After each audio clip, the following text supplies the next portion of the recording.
BBC Sounds. Music, radio, podcast. Hello, I'm Alasdair Lamont. This is the Scottish Football Podcast. All the news, views and analysis you need on Tuesday the 21st of January. It's the morning after a tumultuous night on Tayside. It is whipped into the 6-yard area. Simon Murray's at the front post and he scored! Glancing header! And the Dundee fan and captain, Simon Murray, has given his side the lead. Dundee emerged triumphant, knocking neighbours United out of the cup. Let's take a deeper look into football in the city of discovery. There's a sense at both clubs, I think, of stability, but there's also a sense of excitement about both of them. With both Dundee teams on the up, what's behind their success? And cover your ears, Scotland fans. Corner Scotland, and it goes, header, goal! Stephen McManus has scored for Scotland! With friendlies against Liechtenstein and Iceland announced, let's hope for some less stressful encounters than previously. The Scottish Football Podcast from BBC Sport Scotland. Well, as we're focusing largely on football in Dundee, we couldn't afford the services of Paul and Grandpa Broom, but we got the next best thing. We've got Sean Hamilton of DC Thompson, the head of sport there. How are you this morning, Sean? Absolutely knackered, mate. Brutal.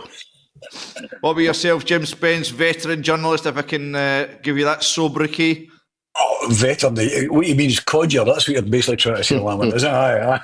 I'm very well. I was sitting in front of Sean last night at the Dundee Derby and thoroughly enjoyed it. It was a great game of football. I'm not saying it was the most riveting in terms of quality, but as derbies go, it was kind of, it was end-to-end stuff and pretty competitively fought. Yeah, absolutely. I mean, let's just begin right there, Sean, as Jim's saying that you were both at the game last night. I watched it on the telly and, it was, as Jim said, maybe not, the best top quality, but a really exciting cup tie to round off the fourth round. Yeah, absolutely. I mean, the Dundee Derby tends to be pretty exciting, I think.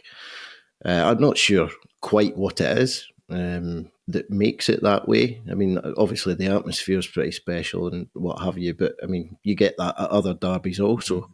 But I do think the Dundee one has a habitually is pretty decent to watch as well. And it was decent enough last night. I think Dundee running out winners. Tony Docherty called it redemption in his post-match comments, and that's, I mean, he could be referring to a couple of things there because obviously Dundee lost in the league in the derby a couple of weeks ago, so they'll see that as revenge. But also, last night was the first time they've beaten Dundee United in the Scottish Cup since 1956, believe it or not. Wow. Which is an incredible amount of time. So redemption indeed. Yeah, and Simon Murray with that first minute goal, Jim, the difference between the sides, He's been a terrific signing, you'd have to say, for Dundee. Yeah, Ali's a force of nature. I remember, in the last window, he and I, for our sins, used the same barber, And I went in one day, Si was in the chair getting his golden locks or his ginger locks steamed to. And, we got on the chat after that and they said, where are you going? Because we talked about United at one stage coming for him, But he's a Dundee fan, and of course he's been at both clubs. He's a force of nature. He's an absolute force of nature, and I think adding to his game, and as a younger guy, he was all about pace and running and directness and all the rest of it, and he still is. But I think he's added to that. He's added a real game intelligence to that. He still does all of that stuff, but he links up well. He's intelligent. He makes clever runs, brings people in. Physically strong player, and I think he's just a great player to have about any club. He's got such a will to win, such a desire, and such an irrepressible nature about him that I think lifts people around about him. And by the way, I thought his run was brilliant. I mean, I said to him, come and give me a big bear hug after the game last night, and I said, how did you, a midget like you, imagine me calling you a midget, no, I mean, he's not the biggest, and I said, how did you manage to beat these three giants? And it was just a beautifully timed run to the near post. I mean, I hadn't even started him a stopwatch when he was nodding away. It was a lovely flick, and I think it was indicative of the kind of player he is. I think that's 14 for the season so far. So he's been a tremendous signing for Dundee. Tony Docherty, I think, is thrilled to have him at Dens. Dundee probably had the better of that first half, Sean, but United really came at them second half. You would imagine that they'll feel a bit aggrieved that they weren't able to convert any of those chances that they had. Yeah, particularly in the second half, as you say. I mean, I think they probably created as many chances as they have done all season in a game, particularly away from home. So, I mean, you could put it down to a wee bit of bad luck that they haven't managed to convert any of them, but also, I mean, a fantastic goalkeeping display from Trevor Carson as well, who was absolutely fantastic. He looked pretty much unbeatable. He had 3 or 4 brilliant saves in the second half as United ramped the pressure up.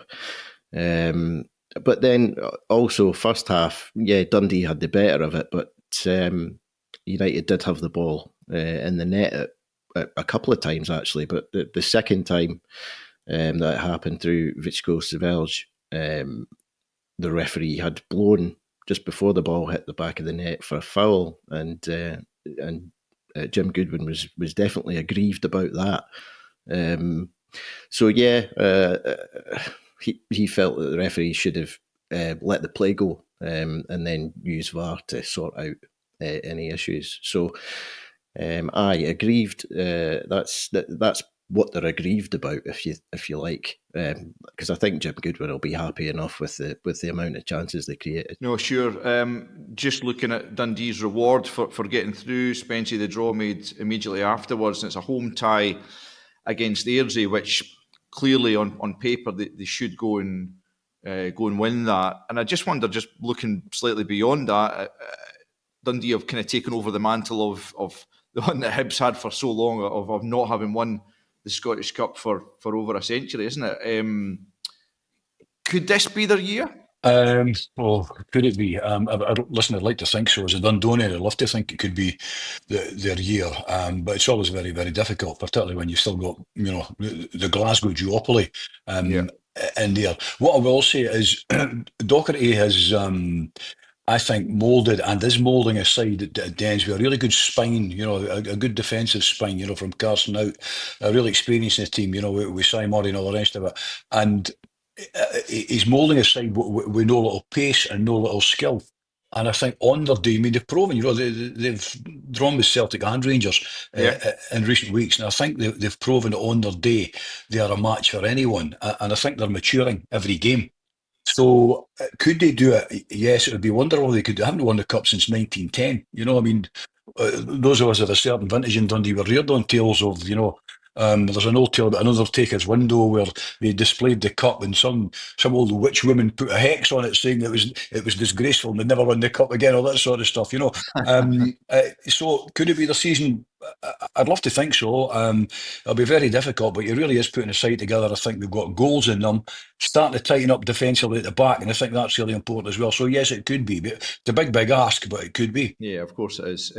Sean, just looking at the wider draw, as Spence mentions that Celtic and Rangers are still in there and have both got home ties against championship clubs, so you would imagine that they should also progress to the last 8. Any other ties that take your fancy there? I'm going to have to say St Johnstone, but only because they've struggled in the Scottish Cup since they won the double. It is actually this year is the first time they've scored a goal in the Scottish Cup since the cup final that they won. And obviously the first time they've got past the 4th round as well. So given their struggles in the Premiership, a wee bit of respite in the cup would probably do them quite good. It would probably do them nicely. So I'm picking that one, as unpopular as it'll make me. Ayr United Hibs also looks like a pretty tasty one to me. Anyway, let's get back to the Dundee clubs and look at a little bit more depth, perhaps. The fact that they're probably outperforming expectations this season. Jim, I'll come to you first on this.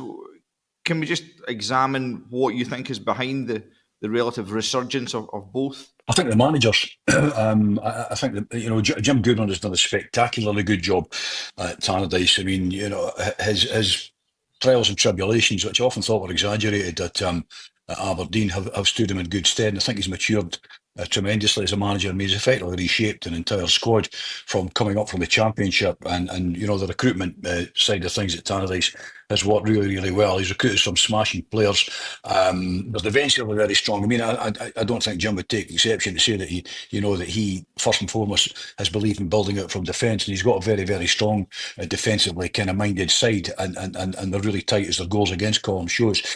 Tony Docherty, on the other hand, has also recruited very well. Combination of loan players, young players coming through the academy. Their academy at St John's High School has been very, very successful, and they're bringing lots of young players in. So there's been a kind of marriage at both sides of kind of experience and quality and youth coming through. I also think that, they've both got American owners. Mark Ogden's been in at Tannadice for 5 years now. I think most of us know he would have, certainly a wee while back, he would have been quite keen to get out. But like most folk, you find out when you get into football, you can't get out very easily. You put your money in, nobody will take it off your hands. But for the moment, he seems kind of absolutely settled to the task. And United have cut back, money-wise. They don't spend as much as they did at one time. But the recruitment has been excellent, and Ogren's a pretty steadying force there, as is Jim.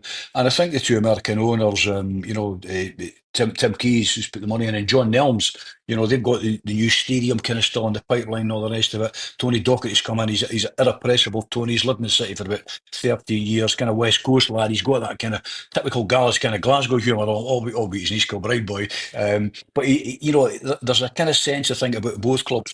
For the moment, as my earbud falls out, there's a sense at both clubs, I think, of stability. But there's also a kind of a sense of excitement about both of them. There's a wee gap between the two of them in terms of United being in third and Dundee in seventh at the moment. But I actually don't think, as last night proved, there's a great deal in terms of quality between it, if anything. So there's a real sense of excitement. But to me, it's the two managers. Both boards of directors have made great choices with the managers. Docherty's set Dens on fire, and Jim Goodwin's got United absolutely solidly stable. I think United will finish third this season, and I think Dundee will make top six. Bold statement there, Spence. It's not like you, but you know me, Al.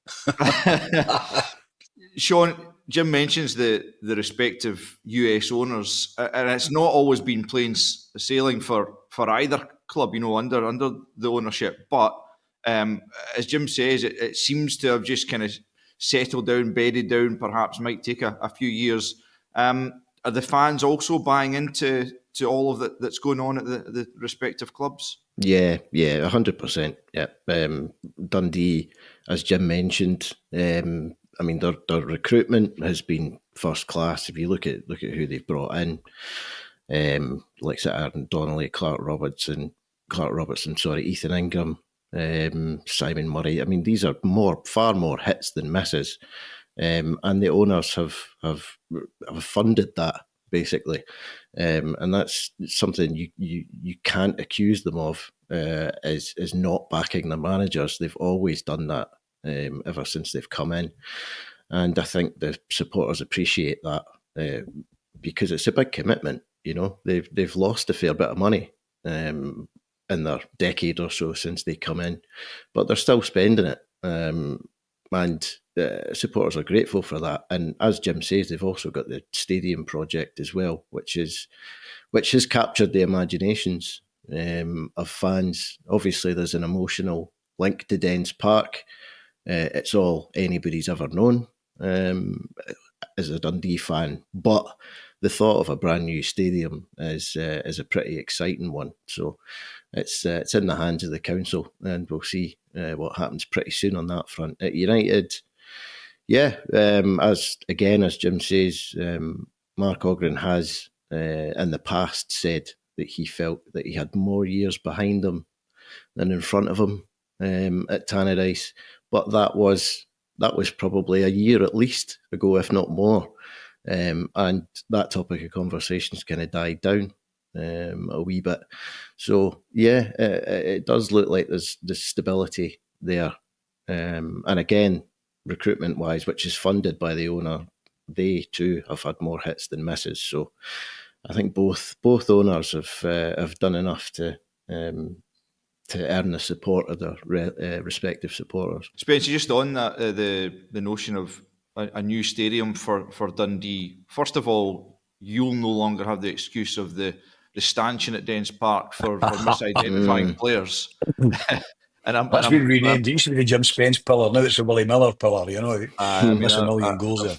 Fallen foul of that myself many a time. Aye. But just on that, that seems to be something that is going to happen. And also they've got this tie up with the Mexican side, Monterrey. I think the young lad Cesar Garza, who's come in, looks a really good prospect, and I think there's more to come. So that there's lots of positivity at Dundee at the moment as well. Yeah, there is. A new stadium would be tremendous as far as I'm concerned, because literally a mile down the road from where from my front door, so very handy. No, I mean they need it. I mean, I think it would be. It's no disrespect to Dundee. I mean, Sean will know any journalist, anyone who was in the old stand last night, the old Archibald Leach stand. I mean, it's 50 years past its sell by day. As is the kind of the opposite enclosure, the Derry, as the Dundee fans call it. I mean, Dens is long past its sell by date. Now, you could do. I remember a discussion with John Bennett, who owned the ground and then rented it to Dundee and then subsequently sold it. John said you could do Dens up, but you could do any stadium up well. But the difference is in a modern environment, what Dundee plan to do with everything connected to the club, building housing, hotels, bars, and all of that, is you need all the infrastructure which will generate the kind of money to help you run a modern day football club. And that's what Dundee couldn't do, I think, with Dens Park at the moment. So the ideas for the new stadium, I think, are great. There are personally, there are other sites in the city that I would have thought were potentially better, but they've been kind of hamstrung with various planning and all the rest of it. They picked the Camperdown site some years back.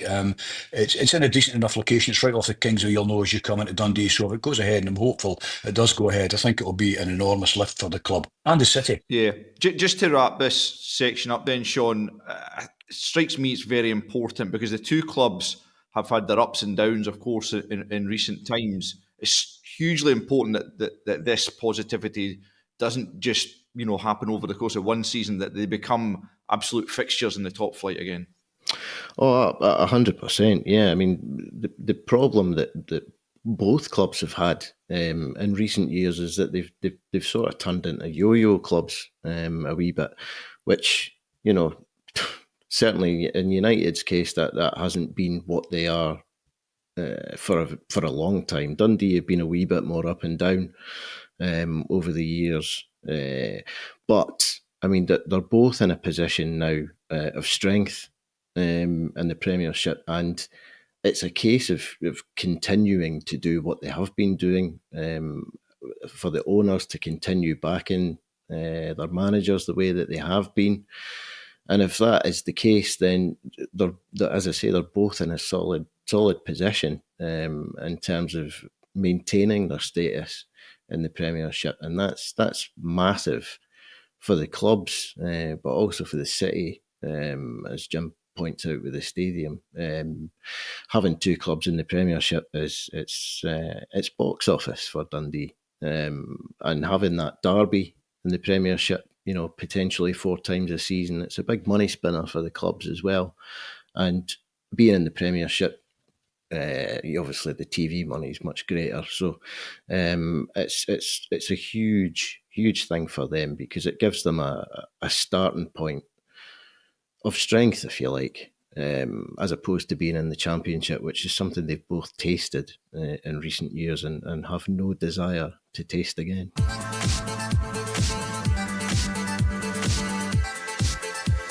Yeah, absolutely. Finally, let's just touch on the news of 2 friendlies for the national side. Iceland at home and Liechtenstein away in June.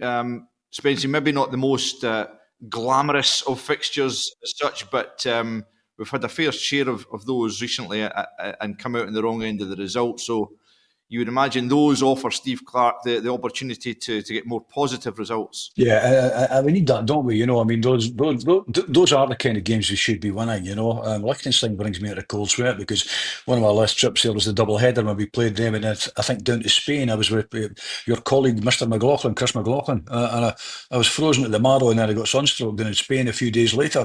But Liechtenstein, and I said, it's not been kind of big headed to say we should be aiming to beat countries like that. I mean, I know the international games moved on and all the rest of it, but we should, and that's the sort of stuff. Winning breeds confidence, and if you beat sides like that, then it helps when it comes to the big games, the bigger competitions, all the rest of it. So I never think there's any excuse for no winning these games. Yeah, Sean, I mean, we took on a lot of those big countries and kind of tasted pretty heavy defeats at times, just in recent times. Do you think this is a case of like trying to build up that element of positivity by taking on these winnable fixtures? Aye, yeah. I mean, that's what I was going to point out. Actually, I mean, I think it's shrewd on the part of the SFA to organise these ones, as you say, prior to the last round of qualifying, or even the last tournament. Perhaps it was likes of the tier 1 nations basically, and it was pretty well.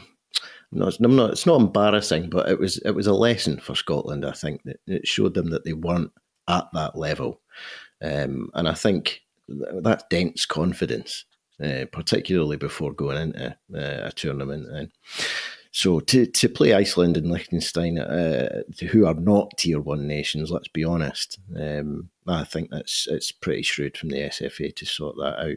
The one thing that I did think when I saw these fixtures coming out, though, was tickets are hell of expensive, are they not?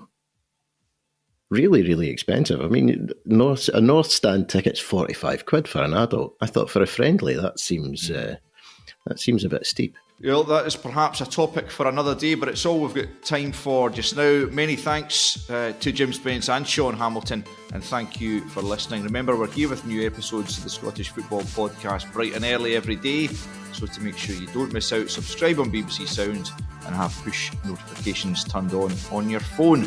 Bye for now. For everything you need to know about your team this season, download the BBC Sport app. All the latest news, goal updates, stats and scores, and insight and analysis. Just select your club to get the biggest stories and best content at your fingertips. What a result. Download the BBC Sport app for everything you need to know about your team this season.